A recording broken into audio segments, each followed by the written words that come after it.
Hey, yo, it's me, Pops Fan Marmalade, and you're watching the Comics-Related Madness Network. Huh? So come get some. CromCon. CromCon. Hey, we want to shout out to our sponsors, Daytona Beach Comic Con. If you are a fan of comic books, if you're a fan of comic book conventions, and if you like meeting comic book creators and getting comics and comic-related stuff, then you need to make your plans to attend Daytona Beach Comic Con. This year's show is September 7th and 8th. Silverline will be there, so you should make your plans to be there too. We'll see you there. If you like comics and find yourself in the Orlando, Florida area, doesn't everyone come to Orlando at some point in time to see the House of Mouse? But when you're here, you need to make it a point to visit Coliseum of Comics, especially the one on East Colonial Drive. They carry Silverline comics, even a limited edition Coliseum of Comics version of our comics. So, when you go, be sure to ask for Silverline Comics and tell them we sent you. OCD stands for Orlando Collector Deviants. OCD, Steve and Trish, they're a family of geeks who promote geek things, particularly those around the Orlando, Florida area. They're big supporters of Silverline, and we think you should be supporters of theirs too. Go give them some love. If you are an independent comic book maker and you need to get your independent comics made, you need to look no further than Kablam Digital Printing. They print our books, and they do a bang-up job. They're not only trusted by Silverline, but many, many independent comic book makers. Head on over to kablam.com and see for yourself just how easy it is to have your comic printed by them. And tell them Silverline sent you. Hi, this is Tim TK, host of That Silverline Show on Tuesday. Join us at 11 p.m. Eastern, 8 p.m. Pacific every Tuesday night as we discuss pop culture and the joys of making comics. Hi, I'm Barb Gilbert, co-host of Silverline's Wednesday Wham. Join us each Wednesday nights as we discuss comics, literature, movies, and anything else that may catch our attention. I'm Roland Mann, and I host Silverline's Silver Sunday. Join me every Sunday at 8 p.m. Eastern as we make mine Silverline.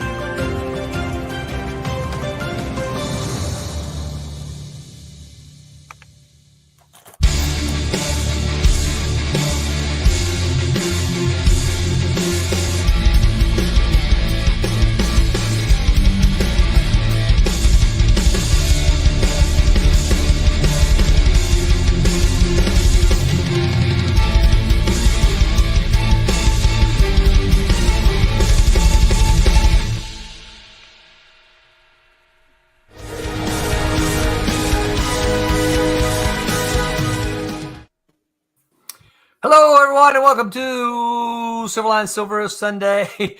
This Sunday on February the 25th. I'll fix it for you, Mike. How's that? Yeah. I am your host, Aaron Roland Man, and I'm looking just under the Silver Sunday, aren't I? Yes. I didn't. Yep. I wouldn't have needed to comb my hair if I'd have known I could have done this. No, you've got a one head. That's right.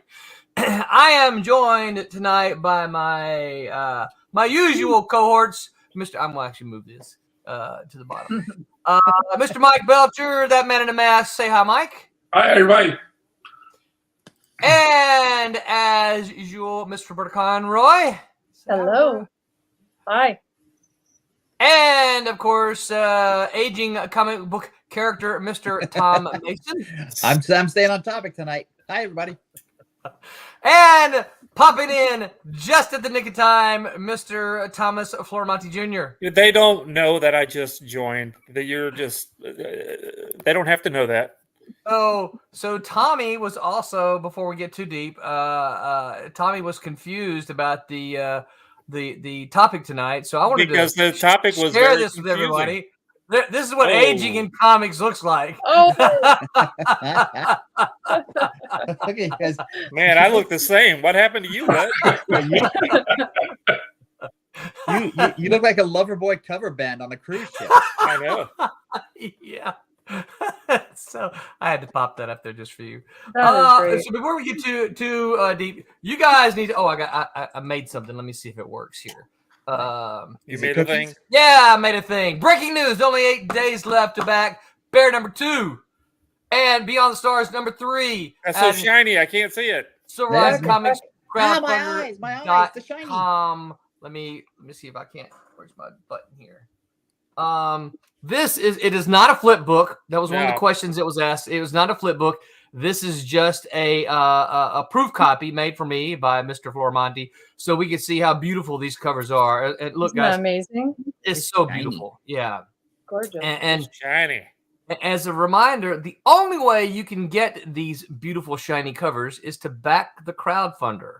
That's the only way you can get them. You'll still be able to get the book, but if you want these gorgeous foil covers, you have to back the crowdfunder. I just these things are just gorgeous. Tommy and Barry over Kablam do a fantastic job with these things. I have to hold them still so it doesn't get blurry, doesn't it? Don't I? Yeah, those So- guys are pretty good. Still over for there. a sec, yeah. When you I flip don't it know like who they that, are, it but they're hypnotizes pretty me. good. Yeah. When I flip it, what? When you flip it like that, it hypnotizes me. yeah, I know. You're getting very sleepy. all right. Thank you. Back out of here. All right, there you go. So you guys get over there. It's really, really, really easy to get to. Silverline Comics Crowdfunder.com. Get over there. I have a question. Yes, sir. What are they about?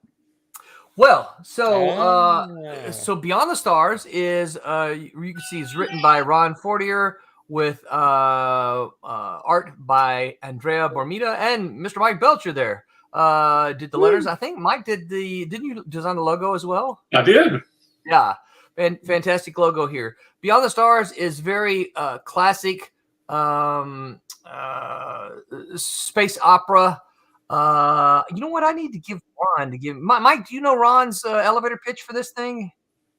Basically, it is the idea of humanity fighting against an unknown threat.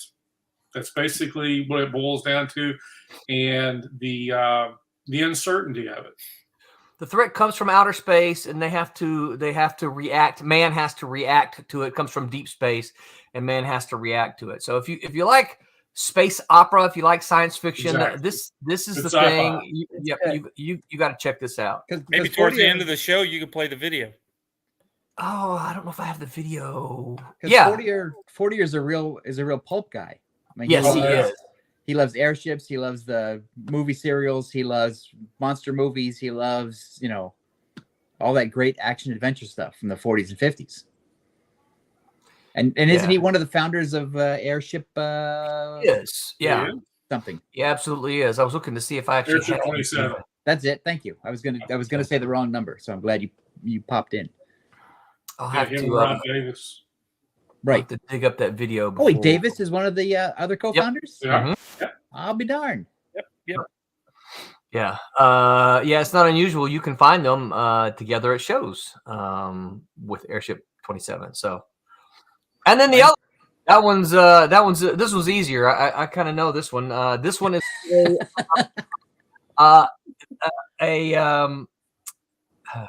put me on the spot. Except for that you don't know. Right. Is it about a bear? It's about a bear. It's about And a a pig, apparently. bear Oh, in okay. a fictional world in which the kid is missing, and all the toys refer to him as the lawgiver. And now that the lawgiver is gone, chaos rules. But the kid has told Bear, which is that one right there, right? Has Right. told him he's going to come back and get him and take him up to the big house. And nobody believes him. They think he's dead. They think the kid is dead. So everything in this fictional world is chaotic and hectic, and it just all madness breaks loose. So it's a lot of fun. Toy must never kill toy. Toy must never kill toy. That's right. Okay. And there's no art in here, so I can't flip through and show it to you because, as I said, this is just a proof copy. So get over there and back that if you can. One more look at young Tommy before we talk about aging in comics. Which episode of Different Strokes were you on?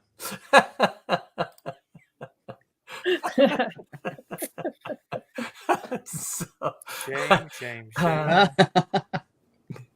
So tonight we are going to talk about aging in comics, and before we get too deep, to be clear, what I'm talking about is characters, right? Characters who age in comics. I saw someone post recently the other day and now I haven't read it in years, so I'm not aware of this, but someone posted a page from Savage Dragon in which someone approached Savage Dragon, and then the character said, "Oh, that's not me, that's my dad." So apparently the new Savage Dragon is the kid of the original Savage Dragon, which I found very interesting. Right. And we have something like Spider-Man, which has been going on since the 1960s, and I can't do the math, but that's at least 60 years ish. Spider-Man was he still a teenager, or is he in college now? Peter Parker? Oh, he's an adult, I think. Is he? It's full. He's working on his third PhD. I think every issue that's come out is actually just one day in time in his life. So of course, that's why he still looks young, because he's only a couple of years older. Of course, I started reading Spider-Man in the 70s. Blew that off. He's like, no, that's not what's going on. Yeah, you know what? That is a nice theory, but I don't think so. Oh. I started reading Spider-Man in the 70s, right? So 10 years after the introduction, and he was still young, right? He was. I can't remember if he's out of high school or just out of high school, or if he was still in high school. I think he might have been just out of high school. But did it bother you because there were some missing years where you didn't see him grow up? No, it didn't bother me. All right. No. And I should point out that Disney TV has done a Rocketeer Jr. with the son of the Rocketeer. Really? Yeah, I didn't know that. There's a preschool Rocketeer show that is he's the son of the Dave Stevens character. Oh, that's pretty cool. I did not know that. So if you have kids and you're looking for young and Rocketeer is too old for you, then there's also Rocketeer Jr. Yeah. So one of the things that, and I know the writers here probably know this, but one of the things about when you write, generally the writer's thing is that, all right, so your primary character is going to be a little bit older than your audience. So if you're shooting for a 5, 6, 7-year-old audience, right? Your primary characters should be 12, right? Yes. 5, 6, 7, 8, 9, 10, 11, 12. So you want them to be just a little bit older than your intended audience, right? So, and of course, there's, as with anything, I need to get back over here to the comments. There's no hard and fast rules, but that's generally the accepted methodology, right? If you're gonna write something for teens, you're writing older teens or college age primary characters. Yes. Do you know why that is? Because when you're a reader, you don't want to read about people your own age. You want to read about people the next age, because that's what you're trying to get. Also, your buying years for the merchandise are a little bit longer. So if the kid that you're reading about is 14 and you're 11, then you have 3 extra years of toy buying power in your pocket. Interesting. No, I did not think about it that way. But it totally makes sense. All right, look at all the people. We think about something big, Harry Potter. Look at all the people, the fans that stuck around with Harry Potter. And actually, you know what? Now that I think about it, because I hadn't thought about it before, Harry Potter is a great example of characters aging with the story, right? And with the audience, because the audience who bought the Harry Potter books when they first came out is about 8 years older by the time the last book comes out. Yeah. So they follow along that same character journey. Right. Yeah, because they wouldn't be interested by that time in their own life. They wouldn't be interested in reading about someone who's young. They no. Or, and also or younger. And the books get darker in tone. Yeah. Well, it's like every book was just them a year older. Right. Yeah. Because then they were going through school. Yeah, going through school, yeah. Yeah. Yeah, that's right, because it was a school year. Yeah, it was like just a school year. Weren't there like 8 books, though? 7 books, 8 movies, because they split the last book into 2. So it took him 7 years to get through 4 years of school? I understand that. Yeah, that can happen. There's nothing wrong with that, Roland. Sometimes it takes you a while. Magic's hard. It's a lot of mayhem. Gotta learn some spells. That's right. You're turning people into newts by accident all the time. Plus, you gotta play that stupid broom flying broom baseball game. That's right. Yeah, I could never ride that broom like that. Yeah. So I think that's a good example. Of course, that's we're talking novels there, but what about comics? Well, Do originally, they have? I guess you're asking, do they have to age, or can it just be the same? Well, think about let's think about some examples, and then we can talk about whether it's a good or bad thing, or whether Well, it with my worked or didn't Zomboid work. stuff, I just plan on leaving them in the first grade. Yeah. Yeah, they're not going to age. They're just going to be Right. 6, 7. Every story I'm going to tell, they're the same age. I'm not going to make them grow old. Yeah, because the But you decide that ahead of time, right? Right. Yeah. Yeah, because I think what happens is that comic books, in particular, we were supposed to stop reading them after a certain time, so we didn't grow old. We didn't become. We didn't get to be 50-year-old comic book fans and going, how come Spider-Man is still in college? right. So we were supposed to be done with that, and then our kids were supposed to start reading it, or our grandkids, or whatever, and then it wouldn't bother them, Right. because we'd be reading James Bond or Doc Savage or whatever it is we read, and so it just because comic book fans stayed comic book fans throughout their entire life that we started thinking about, hey, shouldn't Peter Parker be 75 years old by now? Yeah, we ended up running it for everyone. Right. We asked the wrong questions anymore. We shouldn't let them age with us. I mean, that's there's too many other ethical and moral questions that just don't belong there. So Mike, I'm not meaning to put words in your mouth, but am I hearing you say that you're of the opinion that comic book characters should not age in the comics? If they're, I think it's a particular writer's choice. I mean, I'm with Tommy. I mean, my character, I don't plan on aging him as I do. I mean, it would kind of take the fun out of it. But I'm not saying that comic characters can't age. I've certainly seen it done, very well. Heck, Dark Knight Returns is all about being a geriatric, Bruce Wayne, and how's he deal with a world that he's definitely out of sync with. So, I mean, in little spurts, aging characters can be very well done. But I think that but you look at The Simpsons, The Simpsons, whether you believe they've jumped the shark a long time ago, they've maintained that same age. Yeah. And, if they were, they've done little flash forwards, when they've gotten older but little spurts of seeing the future have been pretty much their limit. They haven't actually aged the characters. And I think because we have a perception, I think, like Superman, I think that when you start trying to age characters that have been around for 70 or 80 years, you end up putting more on them that maybe, again, you end up taking the fun out of them. Yeah. And, like I said, I've seen it very well done. Kurt Busiek on the last Astro City book, his characters age in real time. He started Astro City in the 90s, and in about 2014, 15, his characters were 20 years older. And there was a very nice arc with two of his characters that were about, I'm slowing down. I'm not where I used to be. And it was a very emotional story. And so he couldn't have done that with the original versions of those characters. So, I mean, it can be done. I think it's choice. Yeah, I think I agree with that, because I think it's a lot depends on if you're going to make time a factor in your storytelling. Right. And The Simpsons doesn't make time a factor. Right. And the characters on MASH, for example, I know we're talking about TV now, but characters on MASH, they fought the Korean War for 10 years. They did, didn't they? Korean War was only 3. And so, but they didn't, and they allude to certain things, like they have Christmas holidays, and they have weather changes where it's wintertime or whatever, but they don't make time or the passage of time an element of the story. The characters become the element of the story. The characters grow, but they don't age.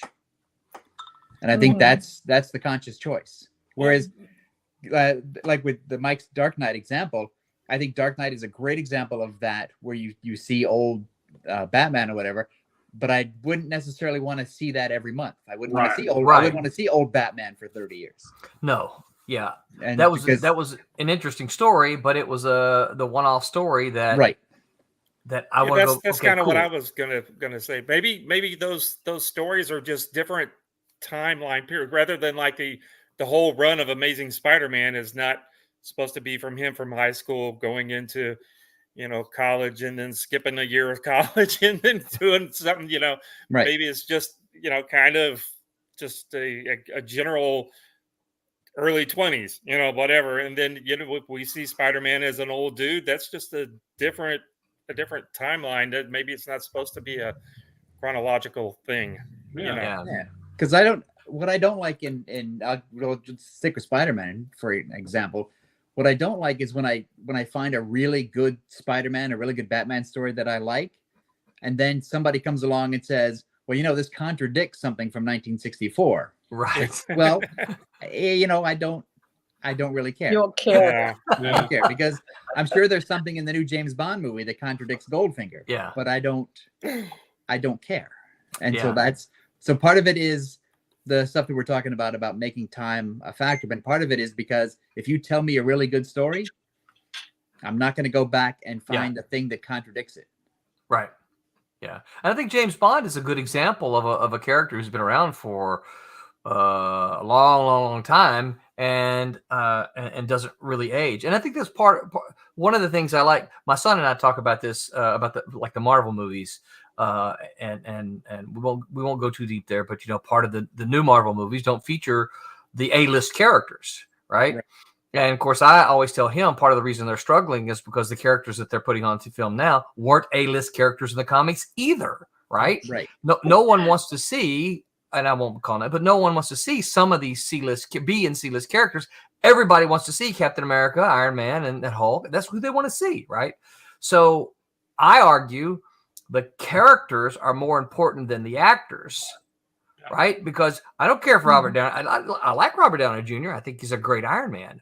But Iron Man is more important than Robert Downey Jr. Find someone else to play Iron Man.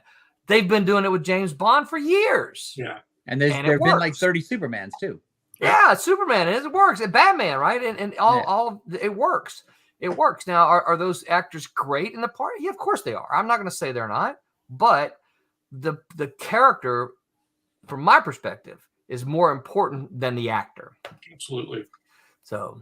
Except that I love Robert Downey Jr. as Tony Stark, and so I can't name in my current mental state I can't name another actor who could play Tony Stark and Iron Man and give me the same feels that Robert Downey Jr. I've had this argument with Roland, discussion with Roland. That's the only reason why I like Thor and Iron Man is because the guys that were playing them in the movies. I was never a big fan of either of the two characters. Me too. Yeah, I think, and I think I'll argue I don't have any of their books in my collection. I think Iron Man and Ant-Man are C-list characters as well. Yeah. Like I never got excited about Iron Man when I was a kid. I never got excited about Ant-Man when I was a kid. And I know people did, but I just never did. I was always a Spider-Man, Captain America, Batman kind of guy. And there's another example, Spider-Man. Spider-Man has multiple actors. Oh, yes. Yeah. Well, and different timelines too. In different time periods. You can't line those trilogies of movies up against each other and believe that's the same universe, the same Spider-Man. Yeah, and I don't think that they even pretend like it is either. I don't think that's even what I don't think that's their goal at all. No, they just give me my $15 worth. Yeah. Give me a movie that kind of makes me feel like this is Spider-Man, and then let me be happy with it. Yeah, because that's why I watched the latest cartoon one. And I haven't seen it yet. Now, I can't remember the names because I'm Spider-Verse. Spider-Verse. And that's not necessarily the Steve Ditko, Stan Lee Spider-Man that I grew up with, but man, is that a Spider-Man movie. Yeah. And so I can't go through that movie and go, well, this contradicts the, issue 16 of the Ditko run. It's like, no, I don't. It's also like I said about the best Batman movie, Lego Batman. Lego Batman. Oh, you know, I don't Like think in the Lake of Yeah, Batman. I don't think that it. I think I don't know Batman continuity enough. I think there might be someone who would pop up and say, "Oh no, that contradicts all this stuff about Batman." But I that's don't what you care. like. Yeah, it's I good. don't care. It was good. It was so good. I took my wife to after my son and I saw it. I took my wife to see it the next day, and I bought the DVD. I've said this before. My oldest son, when he was of the correct age, he saw that thing like 10 times over 2 weeks when we got the DVD, and it's like It's fantastic. to him. To me, it's my favorite Batman movie. To him, Yes. it's the only Batman movie. Right. And that's Yeah. Oh, it's by far my favorite. that. Pops says, "Hey yo, what's up, Pops? Good to see you Hey, here." Pops. Hey, yo, he throws his Mr. toothpick at you. David A. Gutierrez says, "Was there a rule about aging characters when the Ultraverse was being developed?" I never thought about it. We didn't get far enough into it to know. I'm sure that there was, but I don't remember what it was. There had to be something with crime, right? Right, because there was. That I was know that the I know, entire point of the whole comic. right. Oh, Yeah. well, going from the kid to the adult. Yeah. So I think there was time, but there was also going to be. I mean, it would have become an issue had we been. I mean, it was 30 years ago. So had the universe lasted 30 years, it would become a much bigger issue that we'd have to address. Yeah. Editorial. 30 years later. Would he have grown 30 years up and later. then jumped into the? He'd have looked the same regardless of when he Right. switched. And But then- that's 'cause not I think- something you have to address when you're just around for 20 issues. Right, because I think at a certain point, I mean, we changed the Mantra character Yeah. and got a new Mantra. I think Mhm. Prototype was set up to have a revolving door of different characters play Prototype, so you Right. could, and Prime could eventually evolve into a different person. I think you could kill off different characters and you could bring in new characters. So I think there were parts of the universe that were set up to allow for change and alterations, but it didn't last long enough for it to become a bigger issue. Yeah. Yeah. I don't remember anything specific. I don't remember any discussions about aging again, because I just don't think we lasted that long enough to make that Right. a discussion. But I don't remember anything being in the Bible about it. I don't remember any discussions about how are the characters going to age. Right. Yeah. I'm not saying there was or wasn't. I just don't remember if there was. It would be a fun discussion to sit down with the original founders and say, look, your character's old now, it's going to die. And just, Yeah. what are you going to do? Yeah. No, he's not. Oh man, I would love to hear Gerber talk about that. Oh, wouldn't you? Oh, Yeah, oh man, that would be fantastic. Yeah, you take him out for a long lunch and just say, Steve, here's the thing. it's 20 years later. What do you think? What What do you think was going to happen? For 30 years, I guess. Yeah. All right, so one of my questions then is about, and Mike said something kind of hinted at it, that we, kind of being our generation of readers, are the ones that kind of ruined it, because we wanted Spider-Man to, and I'm just going to use Spider-Man, but we wanted Spider-Man to get older with us.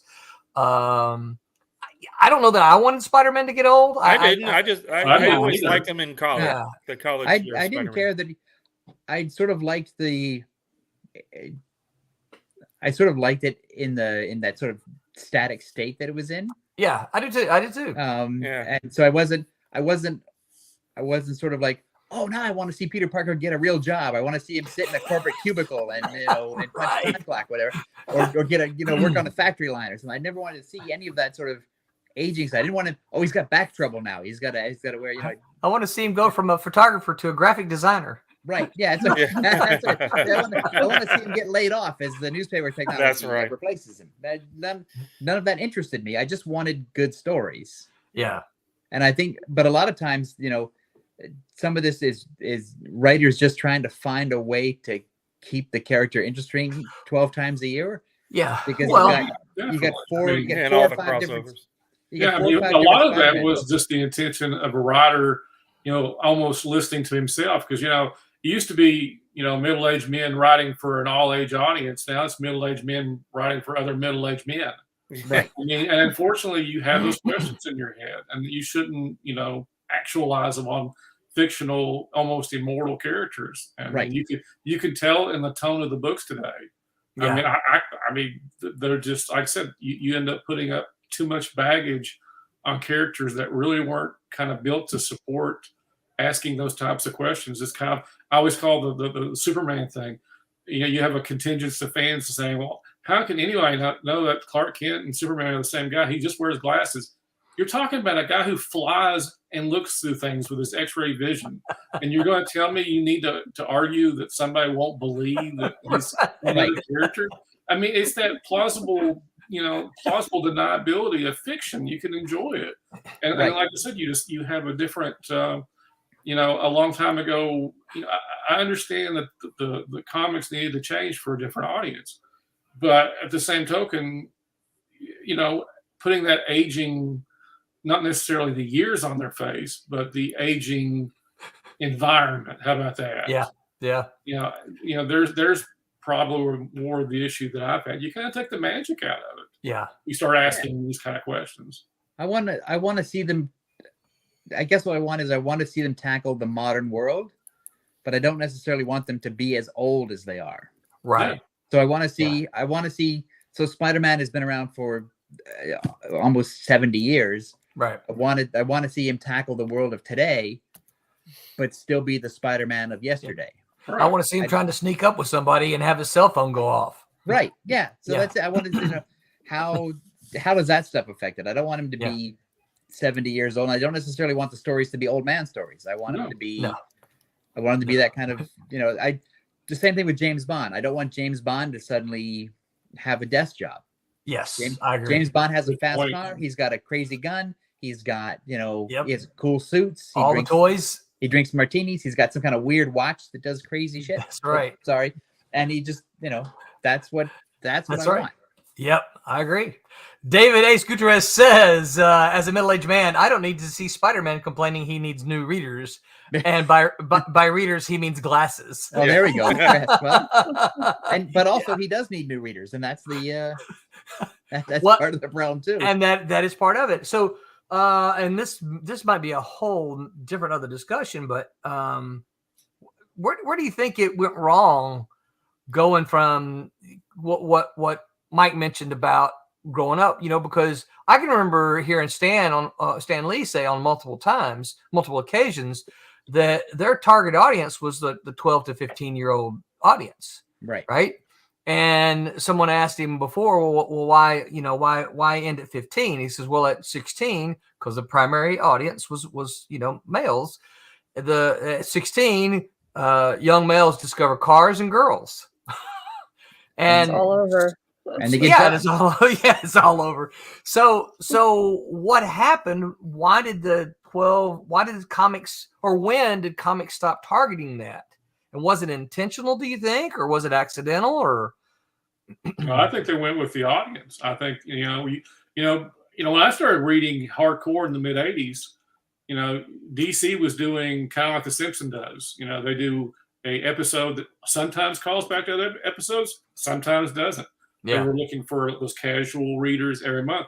And then you had Crisis, and they were trying to go the Marvel way of having that, soap opera for teenage boys. Yeah. And some of us got caught in, we got caught into the web. And instead of finding that point where we stopped, we were the ones that wanted to legitimize it. Kids are DC, not just for kids, as it was on many of those covers.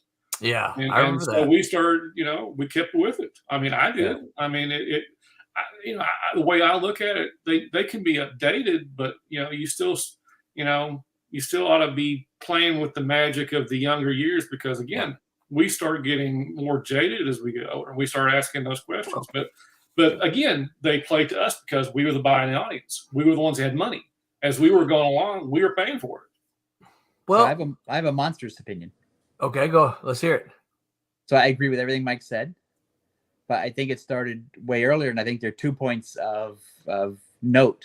One is that when comics got pushed off the newsstand, when the newsstand basically abandoned comics and drove comic books into the only market that they could develop on their own, which was the direct market shops. That's part of it, because then the comic book industry became a clubhouse. Yeah. And there was no way for anybody to bring in the kids anymore. Because the newsstand used to be that funnel, but the newsstand is never going to exist again. and the newsstand, it wasn't the comics pulled out of the newsstand, it was the newsstand telling comic books to go away.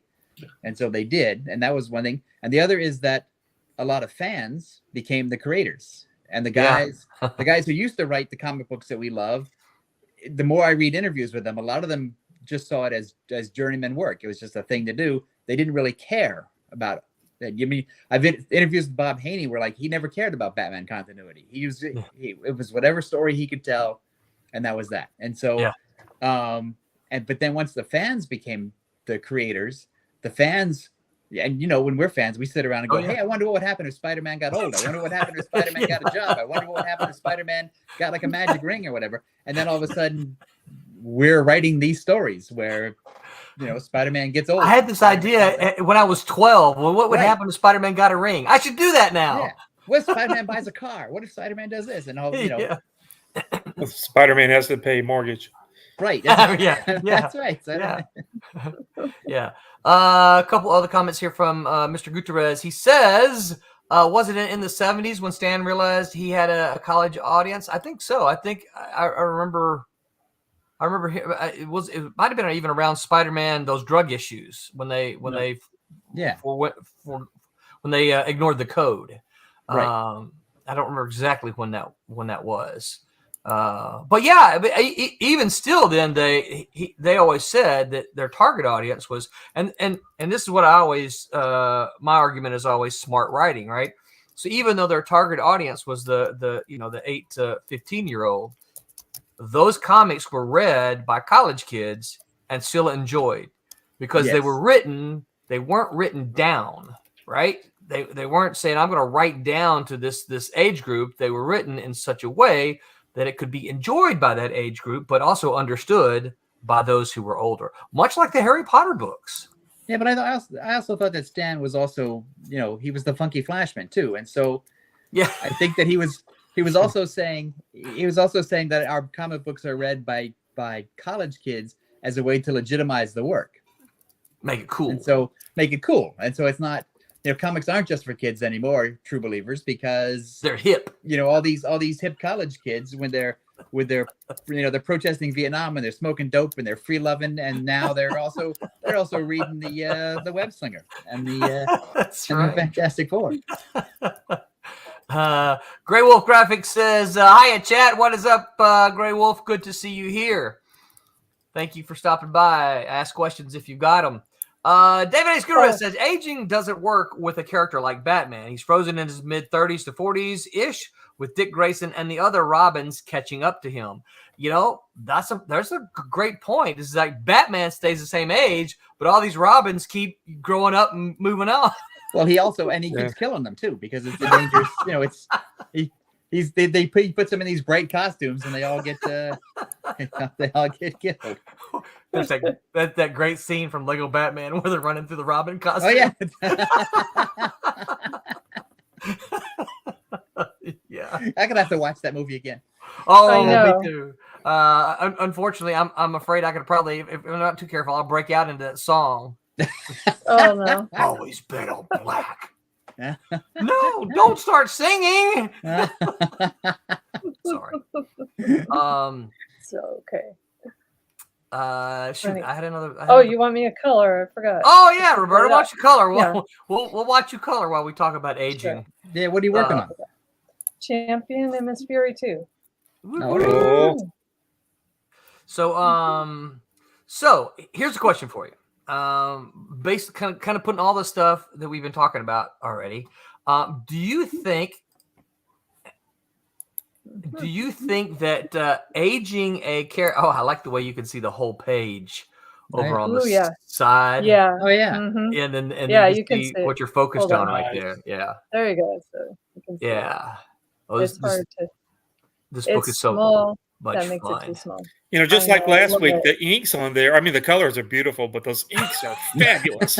Amazing, right? Yeah, I think that kid's going places. I think he's been places and is already down in the dump. I bet he's got a nice hat too. I think he's already Yeah. past his prime. He's He's doing old. good. So talking about aging and all the stuff that we've already talked about earlier. Do you think aging a character ruins a character? And let me add some other things in food for thought, because think about some of the things we said. We don't want to see Spider-Man have to talk about where he's going to get his new readers, right? We don't want to see Spider-Man talk about all those things, because when you age a character, it often, and not always, but it often fundamentally changes that character. So what do you think? What are your thoughts on that? Well, so I'd like to go back to a point that Mike made earlier, which is I think that the Dark Knight Returns exists because of the regular Batman monthly books. And so then the aging Batman storyline just becomes a sort of a side quest. Yeah. And so if I want to see 70-year-old Spider-Man trying to treat his sciatica and his arthritis and swinging through Manhattan, putting big we don't. on his arms and stuff. yeah, on old gray webs where he has to go and smelling like Gold Bond powder. That's right. Then Icy hot on his knees. That's right. That's right. And fighting a villain named Arthritis. And so I think that's a good one. You should write that. But I think that's another side quest where it's like, that would be an interesting potential, One-off future story for Spider-Man. But it's only 4 issues. I don't want to see that as my regular monthly Spider-Man. Right. Yeah, but what if I think one of the problems that we have with the comic sales being so low is we've all talked about it, is that we're not getting younger folks reading books. If we had a bunch of books, of just old people stories, those kids are really going to get turned off. So I don't think these That's old a good point. stories about older characters is going to be the way to go. Maybe it's just Spider-Man could be sitting there while he's having lunch, while he's in college, going, boy, if I was 50, I wonder what I'd be doing, and then do a little short story. But not have all of a sudden. But go back to the normal 5 years worth of him being in his 50s. All the 20-year-olds are going, I'm not reading this. Right. Well, I mean, here's the deal. You're closer to what did you say, 70? You're closer to 70 than 20 these days. Do you want to read that story? No, I don't either. That's I know exactly. Well, I already told you I want my Spider-Man to be in his in college time. That's what I don't. I mean, the movies with the new Spider-Man, I think he's a great Spider-Man, but I don't give a flip about high school Spider-Man. I don't care. I want him out of high school. I don't care anything about this high school stuff. I like the Spider-Man stuff, but get him out of high school. So you want him in college then, huh? I like the college going into early adulthood. Spider-Man. See, I like the high school Spider-Man. No, I don't. Want but I don't mind pimples and stuff. I want to see him in school. I think I don't want to see him because to me that was all part of the challenge of being Spider-Man, because he was having to. He had to balance all that. Yeah, you need that. I mean, that is Spider-Man's history. You need that, but I don't want to read those stories. I've heard it. I'm talking about like a continuing. Tom hit the wrong button. I differ severely on that, because the Spider-Man in high school stories are basically all the same. It's like, I can't get a date. Flash Thompson is mean to me. Yeah. The bully is pushing me around. And I gotta go fight the Lizard or Doc Ock or whatever. And then I go back to school and I still get no respect. And it's the high school beats are basically the same all the time. And if you read them, and if you read them once a month, that's okay. But if you read them in a trade and you see like 6 issues all in a row, it's like, look. Flash is pushing him in the mud again. Look, the girl's not taking him to the sand in his face at the beach. Right, and so it's all the same. Yeah, it's all the same beat. And so I would prefer. And then there's that stuff of I've got homework to do, and I've got to study for a test, and I've got to. It's like, no, I don't really need to see my superheroes studying for a physics exam or whatever. I want to see them. Fight the 8-armed guy who's trying to marry his aunt. Yeah. Well, I always wanted to see that anyway. I always wanted to see them, the action, right? But it was always interesting to me to know that he had those. I don't want to see him studying, but I always wanted to know that hey, he had a test, right? Right. He's oh crap, I'm fighting Doc Ock, but I really should be studying for my calculus But test. it's like My algebra class. if you tell me there's a movie or a TV show about somebody who's a computer hacker, first of all, I hate you anyway. But but it's not. I don't want to see a guy or a woman sitting at a desk in front of a computer for 2.5 hours. You don't want to see the work. I don't You want to see the know work. that they do it. No. Yeah, No. it's like I don't need to see. And the early Spider-Mans were all about, so Peter Parker could take the pictures for J. Jonah Jameson. Yeah, exactly. And you gotta have keeping his job. You got to show him he's got to put the camera up with the spider webs. You got to see how he And then breaks go it all back down and get it. and how he does. Yeah, and I see. I'm not interested in any of that, and I don't think it adds any depth to the character. It's just like, here's. So you were Tommy on that then? I guess Tommy and I are drinking buddies on this. I know we drinking a lot. Drinking buddies. Where are you at, Roberta? Where do you think that we should tell Spider-Man I think- stories? Yeah, well, what I think is, you get in the weeds too much, and that is not the point of the fantasy. That is what is so interesting about Spider-Man. That is the minutia that everybody deals with. So you're not getting out of your head and being entertained. Yeah, I don't want to see Doc Savage go to his high school reunion. No. Yeah, I want to see the monsters. I want to see the the fights, and I want to see him get slammed by the editor, and how his photography is crap. That's funny, but crap, more crap. Yeah. Well, because Roberta wants to see more Secret Wars. Well, that was a fun dynamic because J. Jonah Jameson was also as equally evil to Peter Parker as Doc Ock, and because there was nothing. And so I think that was sort of the thing that we all like. J. Jonah Jameson could represent all bad parents or all bad bosses or all super villains, whatever. Mm-hmm.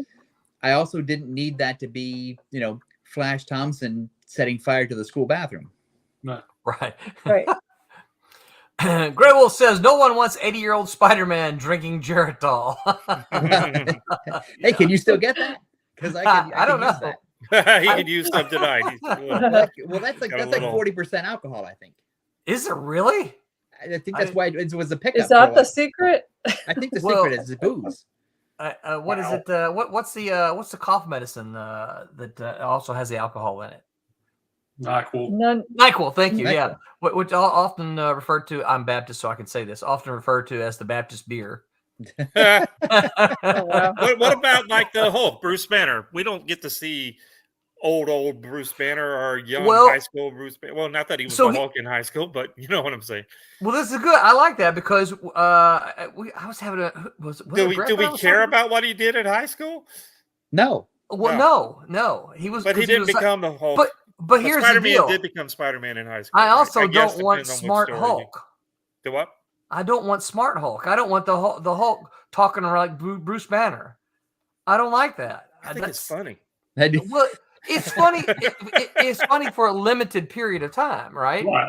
Yeah, you didn't like it. You didn't like it in the movies when he was the smart guy. It depends. Is he going to go back to being Hulk Smash? If he goes back to being Hulk Smash, then okay, yeah, I like that. It was cute, right? It was a nifty little thing. But I'm the same way with the Hulk as I am with the other folks. I'm more of a. I did read the Hulk comics, but I like the Hulk movies rather than. I like the Jekyll and Hyde. I like the Jekyll and Hyde aspect of the Hulk, where he's got these two personalities that it has to battle. Right. If he's smart Hulk all the time, again as a storyline, he's like the perfect person at this point. But in general, so again, now I'll be the contrarian. I never found the Bruce Banner storylines as compelling as the Hulk story. No, because they should have been equal or in some way, where make Bruce Banner an interesting character and make him the opposite of the Hulk, and it's really not. You're just sitting there, tapping your feet, going, "Well, I hope he turns into the Hulk soon because this is getting tedious." Well, maybe that was a bad one. The Hulk was. How about Superman? When we got him as a kid, did we really care about all that stuff until he becomes an adult and he's starting to be the Superman as an adult? Do we want to see all that stuff over and over? As an aside, Yes. I mean, As we an know he aside. landed as a little kid and he grew up, and then all of a sudden he became, was working at wherever the heck he was working at. So except I was going to say Daily Bugle, but that's not where he was working. except for the first Superman movie, the one with Christopher Reeve, I don't really need to see that stuff again. Right. Because I really like that. I loved Glenn Ford as Jonathan Kent, and I love the scene where Jonathan. Spoiler alert: the scene where Jonathan Kent falls over dead. It still breaks my heart. I mean, it's so well done and so it's so hurtful to my emotions. Yeah. That's all I want to see. So then, what was Smallville bad? The TV show Smallville, that time period. What about it? Because I liked it, but he never was Superman in Smallville. Right. So Smallville was just like that sort of that WB grown up Archie Comics kind of soap thing. opera. Yeah. But I liked it though. But I he did was too. never Superman. Yeah. But it's not Superman. No. But part of why you liked it, I think, is that because you were thinking any minute now he's going to be Superman. Right. Any You minute knew. now. You already knew where he was headed. You knew he was going to be Superman. And so, you're also picking up the little Easter eggs from the actual Superman continuity and going, "Oh, look at that! I know that one." That's right. I know who that is. Right. couple more comments here. David A. Scooter says the perfect example is Archie. It's the same story for 80 years. It sure. Well, actually, Stephen Butler, a friend of all of ours, he's doing a lot of that Archie stuff, and he keeps showing me all of the that other Archie stuff that's got those guys, Jughead and stuff in it. That's more of the scary things and stuff, and it's like, I just don't know if I like that stuff. Yeah, right. I kind of want my Archie to be the same Archie. I want Archie to be, yeah. There was Roberto Yuyo says, hello, gentlemen. Roberto, good to see you here, sir. I see you live, but I don't think I've ever seen you online. Yeah, that's Dad. Dell, tell your son that your son's books went out, or they went out Friday, or they're going out tomorrow. I can't remember. This has been another lazy email from Thomas Florimonti. That's right. I think I sent him Saturday. I think for the Archie thing, there was a great run that Mark Waid did, which was sort of a more pseudo-realistic version of Archie, with also the artist whose name I can't remember differentiated into a more modern, or moved into a more modern style. And that moves into what Mike was talking about with The Dark Knight, where it's like, it's okay. Those are okay as side quests, but it's not the regular monthly Archie book. Yeah. And I as a fan and a reader, I am totally down for the side quest. Oh yeah. Oh yeah, me too. Because go back to The Dark Knight, The Returns. I loved that when it came out, right? And I read Batman. I wasn't. I wasn't. That was like a snapshot. It wasn't the ongoing story. Right. It's like cool Batman's not perpetually old. It's like this was this one story of Batman when he gets old. Cool. I'm into that. What if Batman is an old, fat, wheezing, huffy, puffy fascist? Nobody wants that. I'd love that comic. Hey, look, there's a reason there's not stairs in the Batcave. That's right. Benjamin Soto said, I like a married Spider-Man. Every time he left his apartment, he was getting pummeled. It was nice that he had an ally to come home to. Yeah, but then it's like Bewitched, where every time he comes home to the beautiful woman, and then there's Abe Lincoln or Benjamin Franklin in the living room, and so it's true. Abe Lincoln.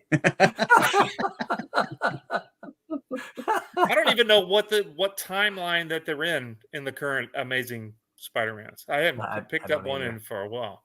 Well, there's apparently 6 books or 7 books or 8 books. Wow, there's a bunch. But I'm talking about like that Amazing Spider-Man, the big long run, even though they kind of started it over again. We should do an episode of what would you do if you were to take over Marvel or DC. Oddly enough, I've had this conversation with a couple of people recently, so I'm all in. I don't know if we can mess it up any worse than what's well, that's it. Where's my list? I'll add that to the list. The trouble is, the trouble is when you have an aging readership. Yes. If you make too many changes, there's no guarantee you're going to get I think my thing would be to try to figure out how to get the younger folks. The back younger involved folks in back, that. yeah. That would be my big concern. But I think the younger folks, again, like this is another topic for a different conversation. But to find the younger folks, you got to go where they are. Yeah.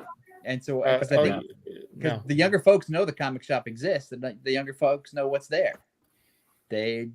So if superhero comics from Marvel and DC want to continue, they got to find where the kids are and go there. Well, we gotta, eventually we're all gonna pass on, and nobody will be buying comics at all. Well, yeah, and that's a very realistic possibility. CC is laughing at us. What's of course up, he is. CC? That ain't funny, Cassisi. Roberto said Smallville was cool, but I actually liked Brightburn better. I actually wanted to see where they went with the story. I don't even know what that is. It's a James Gunn movie. Oh, okay. Then he says he'll tell him. He appreciates you and Kablam. Cool. I'll put that up there. Cool. I mean, those Kablam guys, I don't know who they are. David says Tom is pitching Spider-Man stories I really want to read. Is that the Abe Lincoln one? Is the right? Yeah. So we kind of went all over the thing tonight. I apologize for my participation. No. It's been fun. I was hoping we would chase some of these tangents. Because there's been after we set Tommy straight on what we were talking about. Well, let's do some of my ideas of what I thought the title was supposed to be about. About us getting old in comics. Here we go. There you go.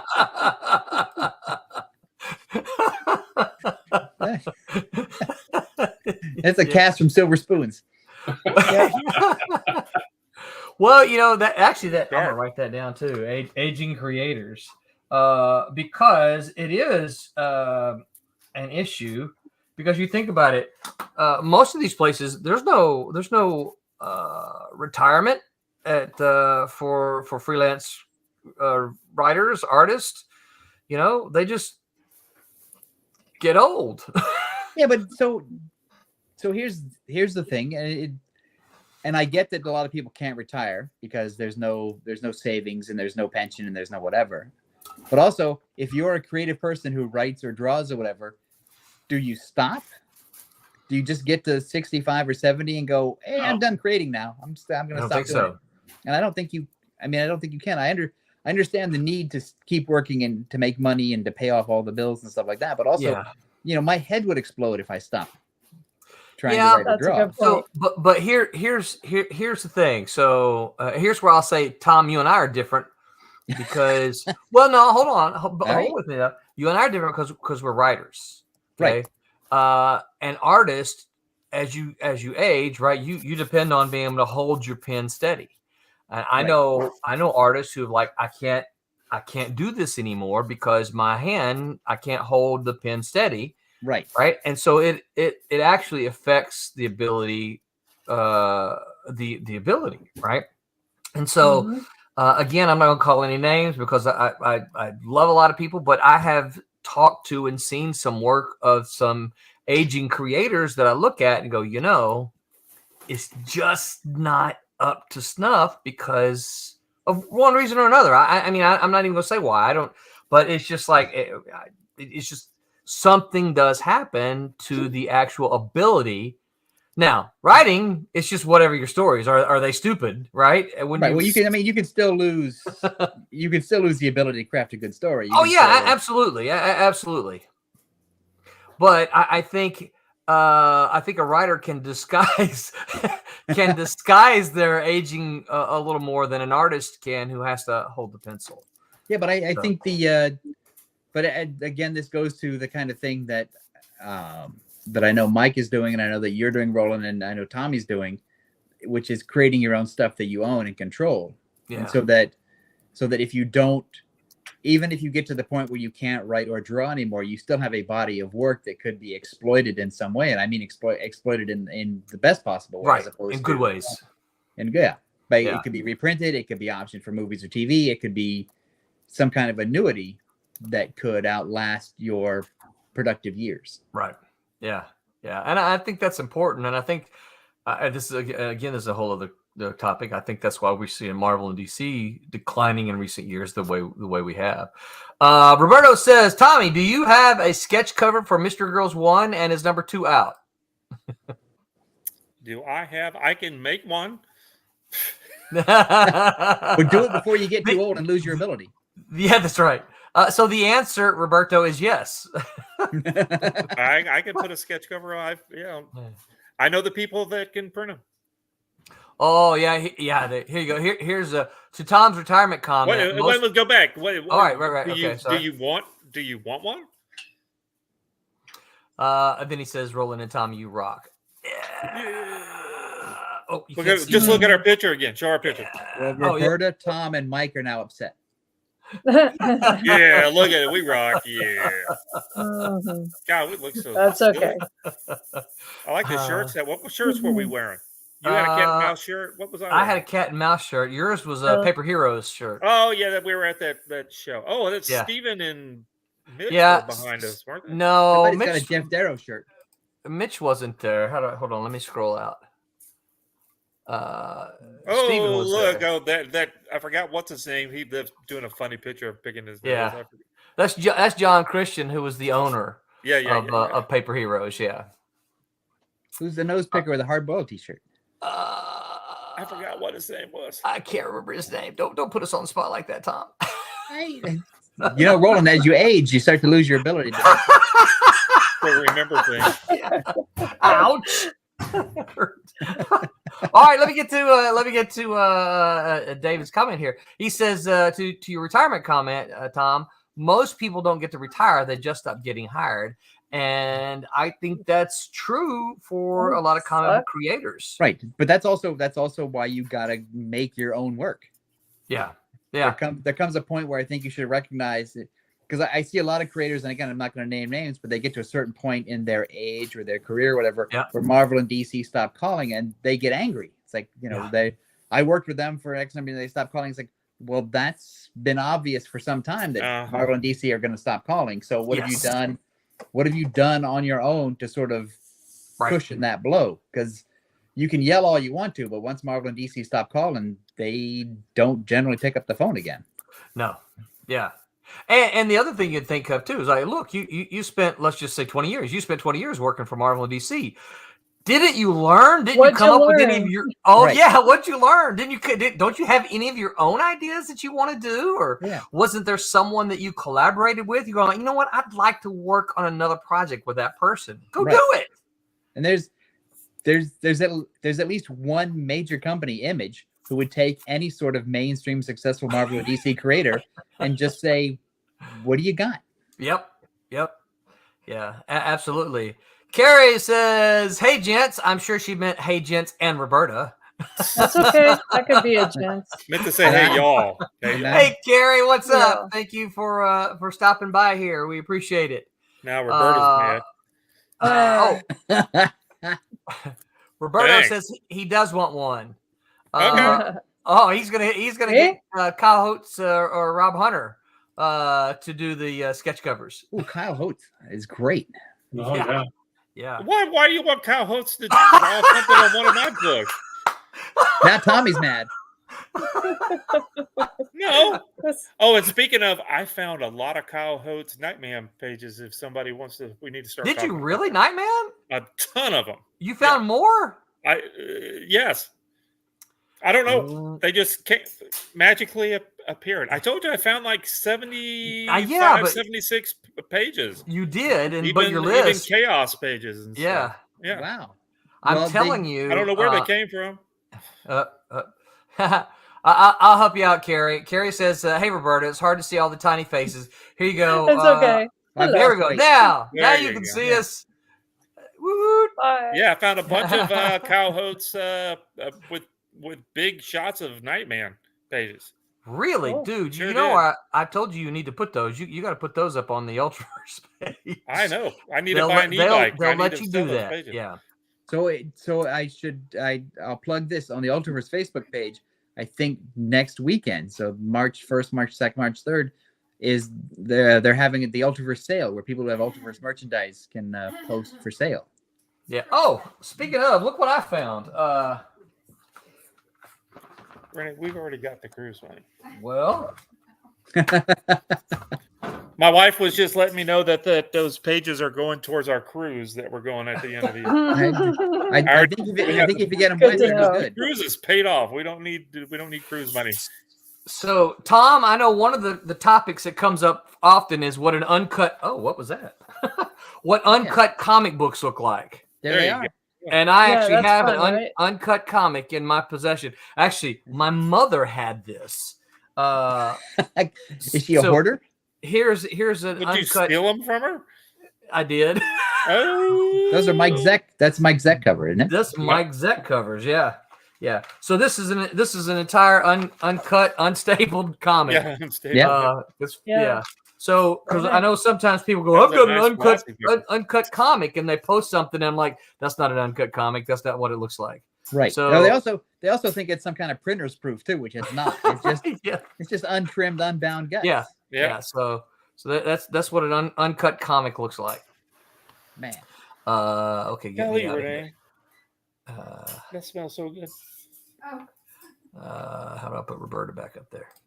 Uh, I didn't want to remove her. There we go. That's So okay. anyway, yeah, Mom, I found out my mom had, because I always send I told my mom something years and years and years ago. I told her, Mom, whenever I do, you're going to get a copy of, because Mom was always real supportive of me, right? So you're always going to get a copy of, and I would get special stuff like Tom would usually say, hey, Roland, here's your, or no, I think I probably got this from Eric. Eric. Thank you, Eric Senna. And so I would just, send stuff to Mom, that kind of thing. Does Mom like younger Spider-Man? I don't know. I'd have to ask her. You need to ask her. My mom is an avid reader, so she probably has an opinion. Yeah. We should get her on the phone real quick. That's yeah. Here we go. Roberto says, I just think they would make the girls look awesome in a different art style, Tommy. Cassisi says that panel of Pistol and Nim looks great, Roberta. Thank you. There we go.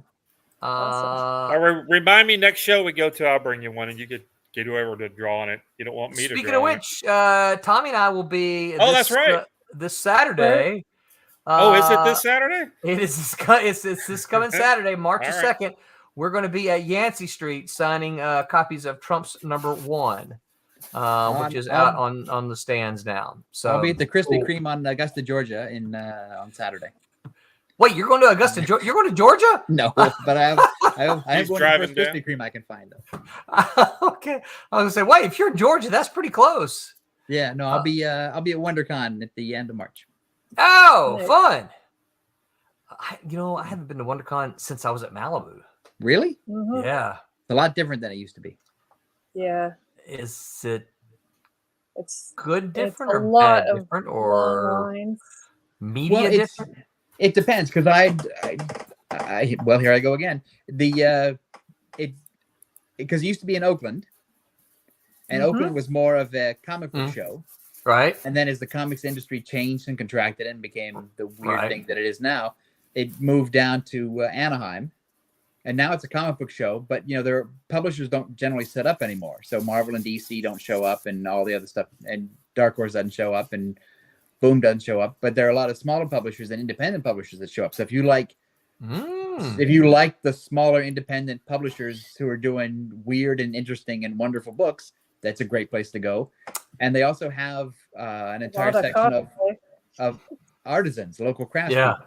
Yeah. And so you can find, if you're looking for the like Christmas gifts or special gifts or whatever, there's that section too. So it's a real mix of stuff. And there's also around the area, there's tons of great food. So Nice. and Yeah. I don't know about you guys, but when I go to a convention, I'm less interested.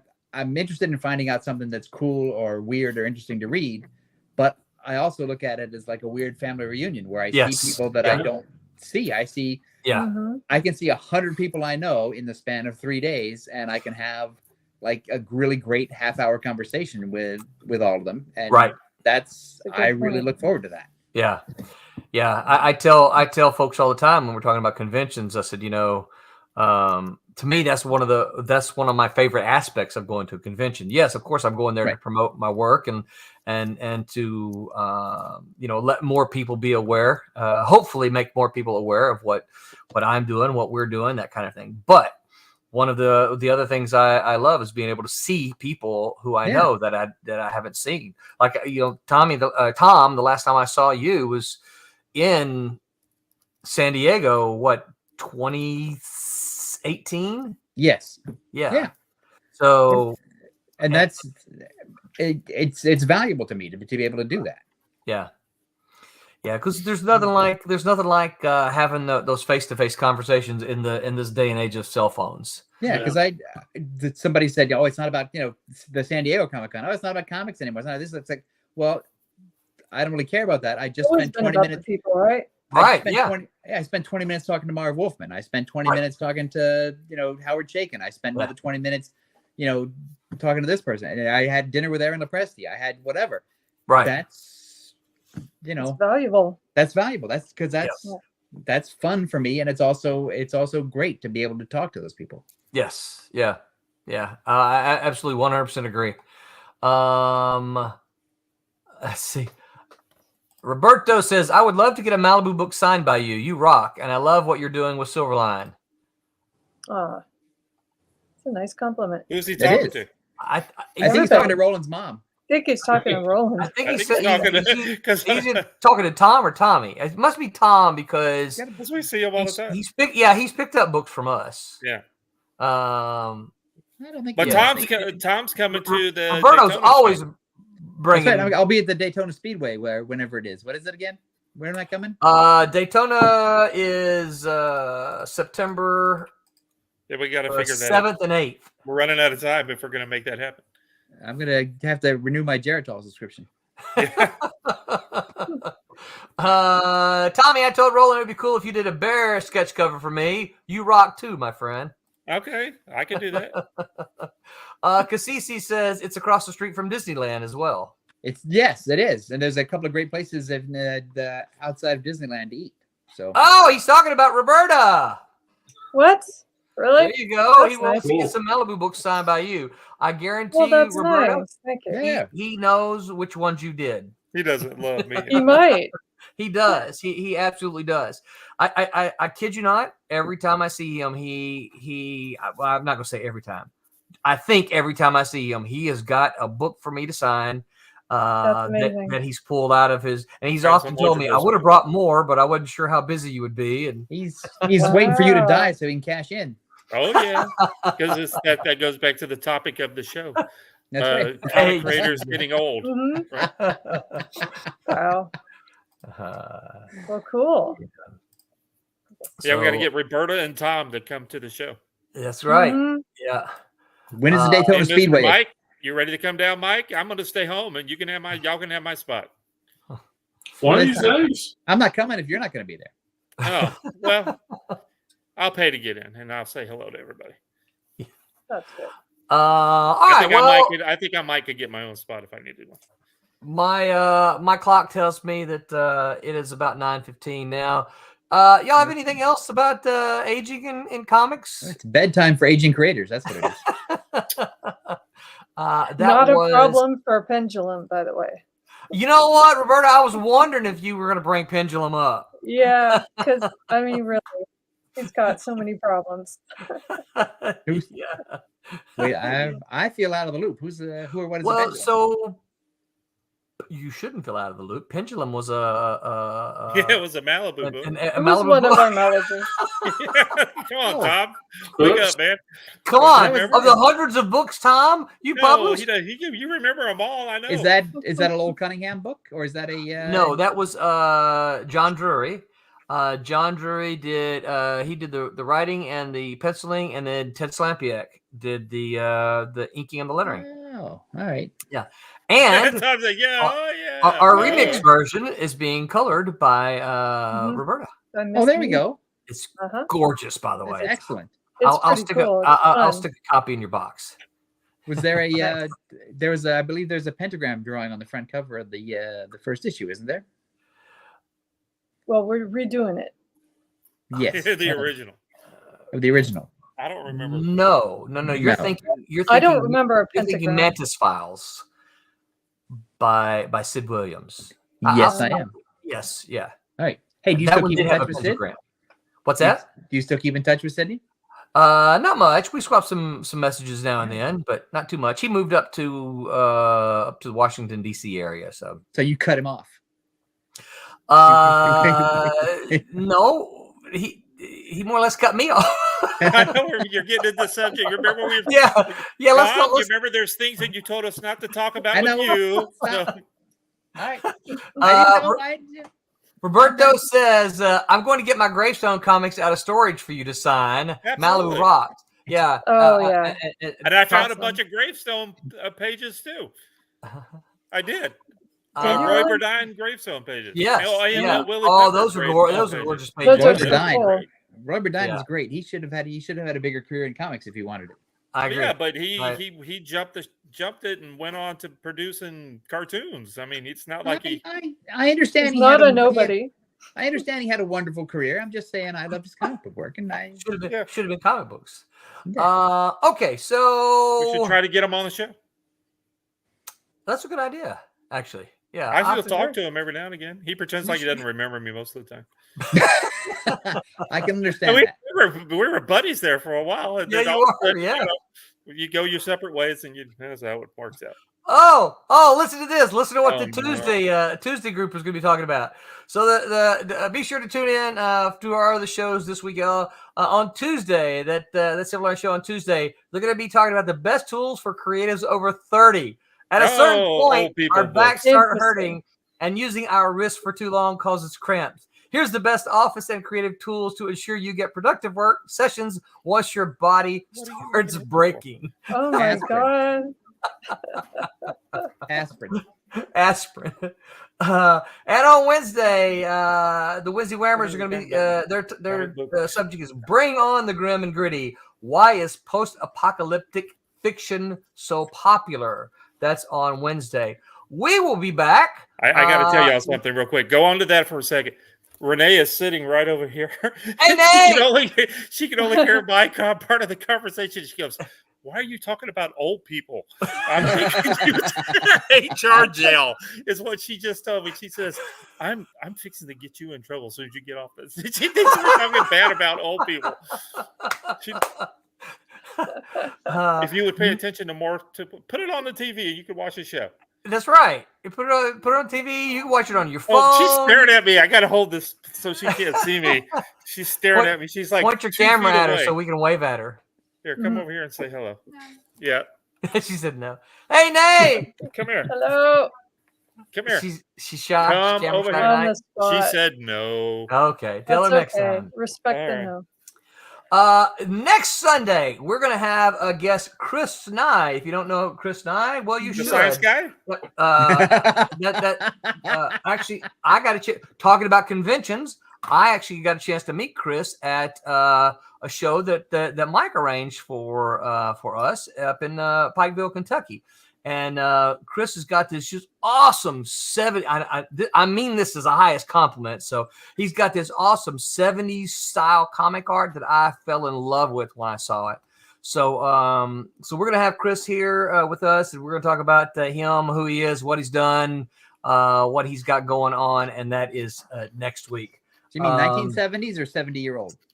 1970s. Okay. 1970s. 1970s Marvel to be specific. Nice. Yeah. Nice. Oh, it looks. I mean, it's just fantastic. Is looking there stuff. anything So that I can read before the showtime so I can? I will see if I can get something. I will. Okay. I will ask him if he can maybe supply something for us. Because I don't mind having uninformed opinions, but it's better if Better I to have an informed one. Yeah. You know, I will. Tom, back when we started this a year or so ago, it was like a day or two before every stream. It's like, what are we talking about? What are we talking? So I could do research. Now I just don't care anymore. So now start rambling. Yeah. What would happen is, so what Tommy's leaving out is what would happen is we'd be riding bikes. and he would say, "What are we talking about this week?" And then Tommy would launch into like a 20-minute. Here's my thoughts on this, and I'm like, "Save this for Sunday, dude." So, all right, that's it. You guys got any final thoughts or considerations? Nope. Okay. Don't forget. Go back it. It's still live for another 7 or 8 days. Yeah, 8 days. So go back this. We still got a ways to go. So we need you. And until next week, remember to Make mine Silverline. Hi, my name is Paul Kupperberg. Make mine Silverline.